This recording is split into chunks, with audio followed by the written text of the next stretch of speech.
Hello students, welcome back to your grammar class and we have to continue our topic subject verb agreement. In the last class I have started this chapter and I supplied the basic introduction of this chapter about the subject verb agreement. Now we have to move further, okay?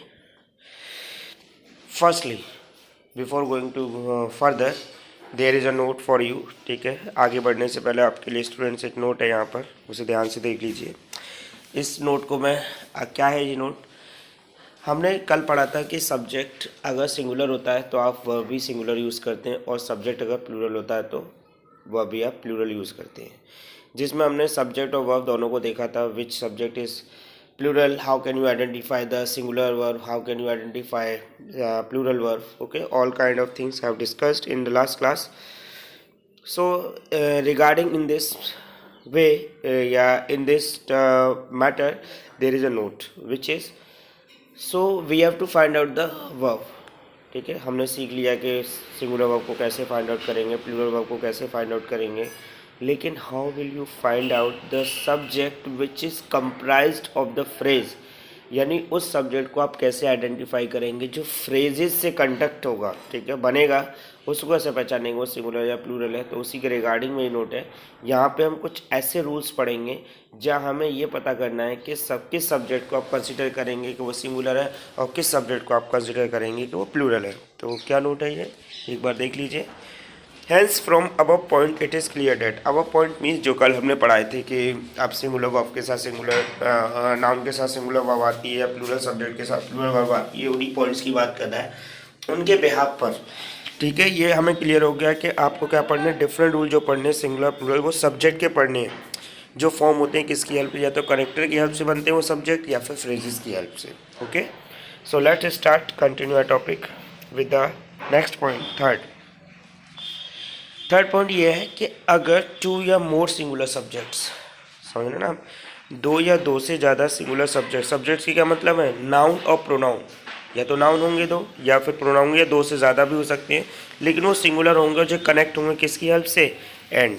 There is a connector, and की help से. अगर वो connect होते हैं and की help से, ठीक है, तब उनके साथ कौन सी वर्ब कैरी की जाती है, प्लूरल वर्ब. उस कंडीशन में उनके साथ यूज होगी वो प्लूरल वर्ब यूज होगी. It is clear, plural verb का आपको यूज़ करना है, it is clear. Okay, now example, कुछ एग्जाम्पल देखते हैं. पहला, जैसे Rahul and Roshan, both are noun, दोनों ही नाउन है और मोर देन टू वन है, ये रोशन और राहुल दोनों एंड से कनेक्ट है, मीन्स इनके साथ क्या आएगा, हैव आएगा.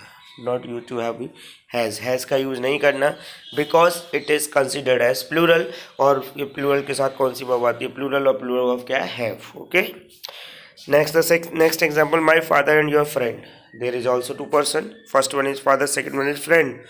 तो यहाँ पर भी आपके साथ प्लूरल वर्ब ही आएगी बिकॉज क्योंकि ये प्लूरल सब्जेक्ट हो गया, क्योंकि एंड से कनेक्ट है और दो अलग अलग पर्सन है, फादर भी और फ्रेंड भी. तो इसलिए सेंटेंस क्या है, माई father and your friend do not. ठीक है, ऑप्शन होता है ना आपके पास, डू और डज, तो यहाँ पे जो आपके पास ऑप्शन है उसमें काउंटिंग क्या आएगा, डू आएगा, because do is plural, that is singular. Okay, I think is clear. अब आप और एग्जाम्पल फ्रेम कर सकते हैं, जैसे Rahul, Roshni, Ramesh and my father, हो गए 4 पर्सन. तो डैट्स वाई ऐसे आप प्रोनाउन को भी कनेक्ट कर सकते हैं. आई एंड यू क्या आएगा, are. He and she are. तो जब आप सिंगुलर नाउन या प्रोनाउन को आपस में कनेक्ट कर रहे हैं एंड की हेल्प से, तो उस कंडीशन में आप इस चीज़ को बिल्कुल ना सोचिए कि वो सिंगुलर है तो सिंगुलर वर्ब आएगी. आपको ये देखना है कि वो दोनों सिंगुलर हैं लेकिन दोनों कनेक्ट है एंड की हेल्प से, that's why they become plural. और if they are plural then the subject verb must be plural. Okay, now the next rule, but, लेकिन if both nouns are followed by same determiners, is that clear, then plural verb is used also. Is that clear, simple है. अगर आपके पास, it is not about pronoun, it is only about noun. अगर दो noun और दोनों के साथ डे सेम डिटर्मिनर आ रहा है या अलग अलग डिटर्मिनर आ रहा है, अलग अलग डिटर्मिनर वाला हमने ऊपर देखा, आप ऊपर एग्जाम्पल देख सकते हैं, लेकिन अगर सेम डिटर्मिनर के साथ भी है तब भी वो प्लूरल ही होता है. Okay, clear. तो आपको उसके साथ प्लूरल वर्ब का ही यूज़ करना है. ओके, नाउ एग्जाम्पल देख सकते हैं आप, the orator and the statesman were enjoyed. दोनों के साथ सेम आर्टिकल है, यानी सेम डिटर्मिनर है द और the, means these are the two different person, one is auditor and another one is statesman. तो इसलिए दोनों पर्सन है, तो इसलिए क्या होगा, वर इज यूज होगा, because they are two and they have treated as plural, that's why plural verb is used with it. Okay, इसके साथ भी प्लूरल वर्ब का ही यूज करेंगे आप। Okay, next example, your father and benefactor. यहाँ थोड़ी गलती हो गई स्टूडेंट, इस चीज़ को ध्यान रखें please, keep it mind. Here is your father and your benefactor, clear. इसको आप सही कर लें, यहाँ जो बेनिफैक्टर है, ठीक है, इससे पहले यहाँ पर क्या आएगा, योर, इसको मिस्टेक कर लें, सॉरी। तो इसके अकॉर्डिंग आपको करना है your father and your benefactor. Benefactor means क्या होता है, शुभचिंतक। आपके पिताजी और शुभचिंतक दोनों ही मीट विद ईच अदर, दोनों मिल चुके हैं एक दूसरे, यानी एक पर्सन है आपका जो कि बेनिफैक्टर है और दूसरा पर्सन है आपके फादर है, both are meet with each other, दोनों एक दूसरे से मिल चुके हैं। इसलिए आप क्या करेंगे, डू नॉट का यूज़ करेंगे यहाँ, क्योंकि do not is considered as a plural verb. Okay, I think, I hope you are understanding now. The next one is, the next is but लगा है स्टूडेंट, और but कब लगता है, जब कोई चीज़ कंट्रास्ट में आती है, मीन्स अलग। देखें क्या है, but if two singular noun are connected with and, लेकिन दोनों नाउन कनेक्ट तो हैं एंड से, लेकिन both are not followed by any determiner, दोनों किसी डिटर्मिनर से फॉलो नहीं है, उसके बावजूद पहला जो नाउन है वो एक डिटर्मिनर से फॉलो है, then singular verb is use, तब उस कंडीशन में आपकी सिंगुलर वर्ब यूज हो। Is that clear? इस रूल को समझ लीजिए फिर से स्टूडेंट। ये रूल ये कहता है कि जब दो सिंगुलर नाउन आपस में कनेक्ट है, नॉट प्रोनाउन, दोनों आपस में कनेक्ट है एंड की हेल्प से, पहले नाउन के साथ तो डिटर्मिनर यूज हो रहा है, लेकिन दूसरे नाउन के साथ कोई भी डिटर्मिनर नहीं आ रहा, वो विदाउट एनी डिटर्मिनर है, उसके साथ कोई डिटर्मिनर है ही नहीं, ठीक है, विद डिटर्मिनर लेस है वो, उस कंडीशन में उसके साथ वर्ब यूज होगी, कौन सी, singular. Is that clear? Are you getting my point? समझ में आ रहा है ना ध्यान से? दोनों पॉइंट पहले जो हमने पॉइंट्स पढ़े दोनों, उसमें से यही वेरिएशन है। वहाँ हमने पढ़ा कि दोनों के साथ उन दोनों कंडीशन में आप प्लूरल वर्ब यूज़ करते हैं, लेकिन इस कंडीशन में क्या होगा, इस कंडीशन में जब दोनों के, यानी सेकंड वाला जो नाउन है उसके साथ कोई भी डिटर्मिनर नहीं होगा और पहले के साथ होगा, it means it is considered as singular, that's why singular verb is used with it. Example देख सकते हैं, the poet and singer is watching TV. आप देख सकते हैं दो नाउन है यहाँ, एक पोइट है दूसरा सिंगर है, लेकिन पहले नाउन के साथ हमने यूज़ किया द आर्टिकल, लेकिन दूसरे नाउन के साथ, सिंगर के साथ कोई भी आर्टिकल, कोई भी डिटर्मिनर नहीं है। It means this is single person, ये एक ही पर्सन है जो पोइट भी है और सिंगर भी है, इसीलिए इसके साथ कैसी वर्ब आएगी, सिंगुलर वर्ब। ओके, एक और एग्जाम्पल देख सकते हैं आप, my father and friend does not ignore me. It is clear that father and friend both are same person, मतलब मेरे जो फादर हैं, ठीक है, वही मेरे दोस्त भी हैं, दोनों का रोल एक ही पर्सन प्ले कर रहा है, means it is a same person, ये एक ही पर्सन है, that's why it is a singular. इसलिए उसके साथ अगर यहाँ पर माई फादर और माई फ्रेंड होता then you have to use plural verb, तब आपको प्लूरल वर्ब यूज़ करना होता, लेकिन अभी आप यूज़ करेंगे केवल सिंगुलर, क्योंकि ये एक ही पर्सन की बात कर रहा है जो फादर भी है और फ्रेंड भी है। Okay, I hope you are understanding.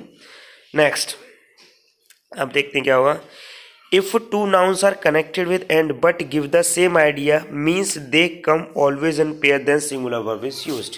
या एक और इसका कंट्रास्ट रूल है स्टूडेंट, अगर दो नाउन एंड की हेल्प से कनेक्ट होंगे लेकिन दोनों एक ही आइडिया को रिप्रेजेंट करते हैं, एक ही आइडिया का क्या मतलब है, दे कम ऑलवेज इन पेयर, वो हमेशा पेयर में आते हैं, जोड़े में आते हैं, वो एक दूसरे पर डिपेंड है, ठीक है, उस कंडीशन में वो एक ही आइडिया को रिप्रेजेंट करते हैं और इसीलिए वो क्या किए जाते हैं, कंसीडर सिंगुलर।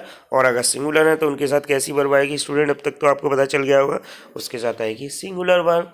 सो इसीलिए उसके साथ आप सिंगुलर वर्ब का यूज़ करेंगे। एग्जाम्पल देख सकते हैं आप, slow and steady wins the race.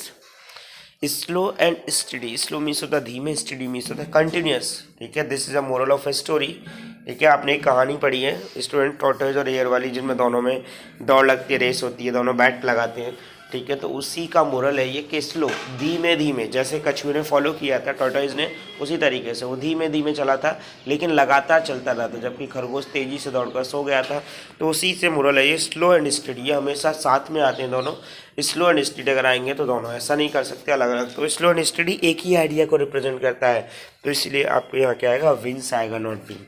और ये हम पहले बता चुके हैं, जब वर्ब में एस और ईएस कनेक्ट होता है तो कौन सी वर्ब होती है, singular, just opposite of the noun. Noun के अपोजिट, समझ में आया ना। नाउन, जबकि नाउन में अगर एस और ईएस ऐड करते हैं तो प्लूरल बनता है, लेकिन वर्ब में अगर एस और ईएस ऐड करते हैं तो वो सिंगुलर बनती है, नॉट प्लूरल। ओके, नेक्स्ट और भी ऐसे ग्रुप हैं जैसे bread and butter.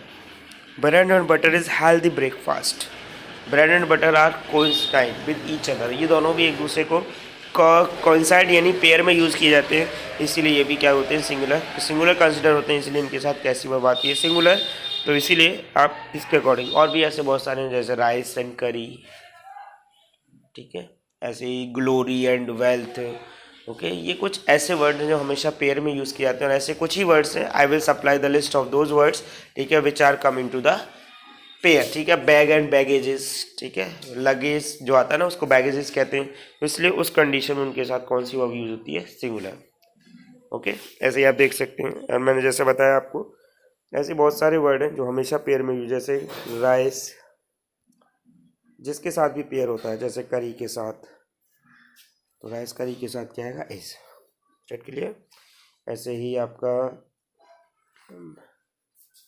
Bag and baggage, दोनों कनेक्ट एंड किया, लेकिन they always use in pair, लेकिन वो हमेशा पेयर में यूज़ होते हैं, इसीलिए आपको उनके साथ क्या यूज़ करना है, पेयर की तरीके से।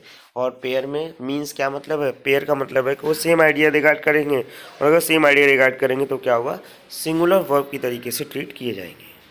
ओके स्टूडेंट, आज के लिए इतना ही, कल हम नेक्स्ट कंटिन्यू करेंगे इसके रूल्स को, ठीक है। Okay, good luck. और कोई भी चीज़ समझ में नहीं आई है तो then contact me on my WhatsApp number I have provided in the group. Okay students, okay students.